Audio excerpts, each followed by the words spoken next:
प्रेरक विचार यानी कि दया पर संदेह। एक बार एक अमीर सेठ के यहाँ एक नौकर काम करता था। अमीर सेठ अपने नौकर से बहुत खुश था, लेकिन जब भी कोई कटु अनुभव होता तो वह ईश्वर को अनाप शनाप कहता था और बहुत कोसता था। एक दिन वह अमीर सेठ ककड़ी खा रहा था। संयोग से वह ककड़ी कच्ची और कड़वी थी। सेठ ने वह ककड़ी अपने नौकर को दे दी। नौकर ने उसे बड़े चाव से खाया, जैसे वह बहुत स्वादिष्ट हो, ऐसे बड़े चाव से खाने लगा। अमीर सेठ ने पूछा, ककड़ी तो बहुत कड़वी थी, भला तुम ऐसे कैसे खाए जा रहे हो, ऐसे कैसे खा गए? नौकर बोला, आप मेरे मालिक हैं, रोज ही स्वादिष्ट भोजन देते हैं। अगर एक दिन कुछ बेस्वाद या कड़वा भी दे दिया तो उसे स्वीकार करने में ही भला क्या हर्ज है? अमीर सेठ अपनी भूल समझ गया। अगर ईश्वर ने इतनी सुख संपदाएं, सुख सुविधा की चीज़ें दी हैं और कभी कोई कटु अनुदान या असामान्य मुसीबत दे भी दी तो उसकी सद्भावना पर संदेह नहीं करना चाहिए। ठीक नहीं, वह नौकर और कोई नहीं, प्रसिद्ध चिकित्सक हकीम थे। यानी कि शिक्षा हमें इससे क्या मिलती है?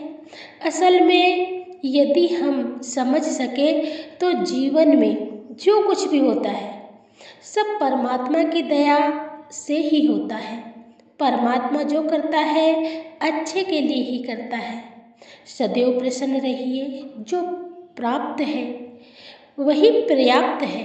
जिसका मन व्यस्त है उसके पास समस्त है। कहते हैं कि नाम के बिना सभी प्रयास अंत है, असफल हो जाते हैं। कहते हैं कि नाम क्या है? नाम कोई सच्चे संत सतगुरु द्वारा दी हुई वह अनमोल दौलत है। नाम की महिमा का गुणगान संतों महात्माओं से ही सुनने को मिलता है। नाम के बिना जीवन व्यर्थ है। कहते हैं बर्तन में नाम और नर्तन में नाम नहीं। हम एक छोटा सा बर्तन भी घर में लेके आते हैं तो हम हमारे परिवारजनों के नाम लिखवा देते हैं। बेटा का नाम, बेटी का नाम, किसी का भी हम बर्तन में नाम लिखा देते हैं और उसको हमारी पहचान बना लेते हैं कि ये हमारा बर्तन है। तो बर्तन में नाम और नर्तन में नाम नहीं, इसीलिए नर्तन में नाम लेना चाहिए। कैसे नाम लेना है? कोई सच्चे संत सतगुरु द्वारा नाम की बख्शिश लेनी चाहिए। नाम से पाप, भय और दुख मिटते हैं। नाम ही सच्ची तीर्थ है। कहते कि आप तीर्थ जाओ ना जाओ, अगर कोई सच्चे संत सतगुरु से हमने नामदान ले लिया है तो घर बैठे ही हम उनका जाप करें, ज्ञान करें, ध्यान करें और ज्ञान की मुक्ति हो जाती है। नाम जपने से जन्म मरण का चक्र समाप्त होता है। कहते हैं उस परमात्मा को कोई सच्चे संत सतगुरु के द्वारा दिया हुआ नाम जप करने से हमें इस जन्म मरण के 84 लाख योनि के चक्र से हमें छुटकारा मिल सकता है। जब तक कि हम नाम जाप नहीं करेंगे तब तक ये संभव नहीं है। सब कुछ गुरु ही कर सकते हैं। गुरु की महिमा। सच्चे गुरु के बिना अहंकार और अज्ञान दूर नहीं होता। अगर कोई सच्चा, ऐसे तो संसार में बहुत गुरु हैं, पर हमें समझना चाहिए और ढूंढना भी चाहिए कि कोई सच्चा संत सतगुरु हो और उनसे हम नाम लेकर नाम की कमाई कर सकें। गुरु हृदय में नाम बसाते हैं। वो जो नाम हमें देते हैं, दीक्षा हमें देते हैं, वो हमारे हृदय में बस जाना चाहिए। गुरु और परमात्मा में कोई भेद नहीं है। कहते हैं गुरु और परमात्मा में कोई भिन्न भेद नहीं है। गुरु की कृपा से भय, संशय और कर्मों का रोग मिटता है और अहंकार और 5 चूल। अहंकार क्या है? काम क्रोध, 5 चोर क्या है?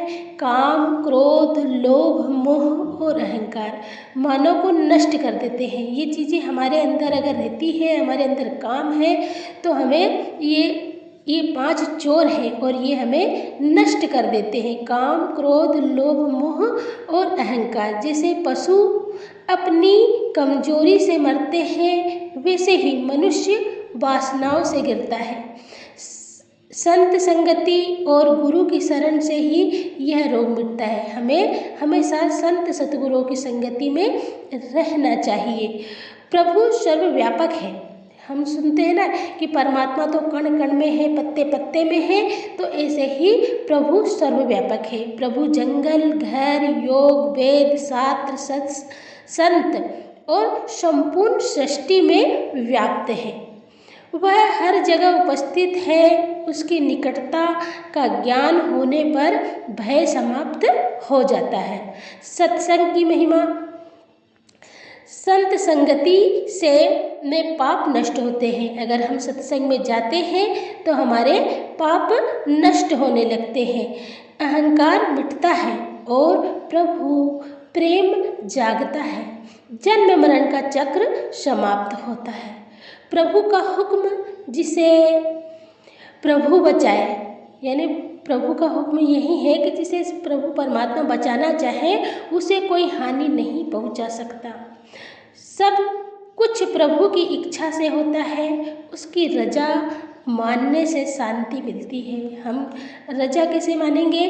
कोई संत सतगुरु हमें बताते हैं, उसकी बताए हुए अनुसार हम चलेंगे, हम भजन सिमरन करेंगे तो हमें हमारे मन को शांति मिलता है। सच्चा वैराग्य कब होता है? अहंकार और द्वैत छोड़ना ही सच्चा त्याग है, वैराग्य है। बाहरी कर्मकांड, हम बाहरी कर्मकांड में लगे रहते हैं। बाहरी कर्मकांड बिना नाम के व्यर्थ है। अगर हमने गुरु दीक्षा नहीं ली है तो यह भी हमारा बाहरी कर्मकांड व्यर्थ है। आंतरिक पवित्रता ही सच्चा धर्म है। हम नाम लेके गुरु की दीक्षा के अनुसार हम जाप करते हैं तो उससे हमारी आंतरिक चढ़ाई भी होती है और वो कहलाने वाली बातें नहीं है, उसे सिर्फ और सिर्फ अनुभव किया जाता है। निंदा और कपट। संतों की निंदा करने वाला दुख पाता है। अगर हम संत महात्माओं की निंदा करते हैं तो हम दुख ही पाते हैं। दिखावा करने वाला प्रभु दरबार में सम्मान नहीं पाता। अगर हम दिखावा कर रहे हैं कि हम ऐसे हैं, हम वैसे हैं, तो वह सम्मान नहीं मिलता है। हमें सच्चे हृदय से संतों महात्माओं का सम्मान करना चाहिए। भक्त नम्र और प्रभु द्वारा सुरक्षित रहते हैं। भक्त जो परमात्मा के भक्त होते हैं वो एकदम विनम्र और नम्र हृदय वाले होते हैं। स्मरण का आनंद। प्रभु का स्मरण करने से सारे दुख मिट जाते हैं। नाम यानी कि गुरु मंत्र से आनंद, निर्भयता और संतोष मिलता है। भक्त प्रभु को माता पिता और सहारा मानते हैं। ये भक्त जो हमें दीक्षा गुरु देते हैं उनको हम हमारे माता मान लें, पिता मान लें और उनको हमारा सहारा मान लेते हैं। हम उन्हें बड़ा भाई भी कह सकते हैं। अंतिम संदेश। कलयुग में प्रभु का नाम ही सच्चा सहारा है। नाम की सच्चा खजाना और मुक्ति का मार्ग है। अगर हमें कोई सच्ची से सच्ची चीज़ है तो वह है गुरु द्वारा दी गई हिदायत और नाम की कमाई। गुरु की कृपा से निरंतर स्मरण करने वाला शांति और आनंद में लीन हो जाता है। राधा स्वामी जी। दया पर संदेह हमें नहीं करना चाहिए और हमें सच्चे सतगुरु के द्वारा बताए गए हिदायत के अनुसार ही चलना चाहिए। सतगुरु प्यारी साध संगत जी, राधा स्वामी जी, अगर कुछ बोलने में गलती हुई हो तो क्षमा कीजिए जी। और ऐसे ही छोटे छोटे साखियाँ आप तक मैं लाती रहूँगी। आप सभी मेरे चैनल को लाइक, सब्सक्राइब और शेयर करें। राधा स्वामी जी।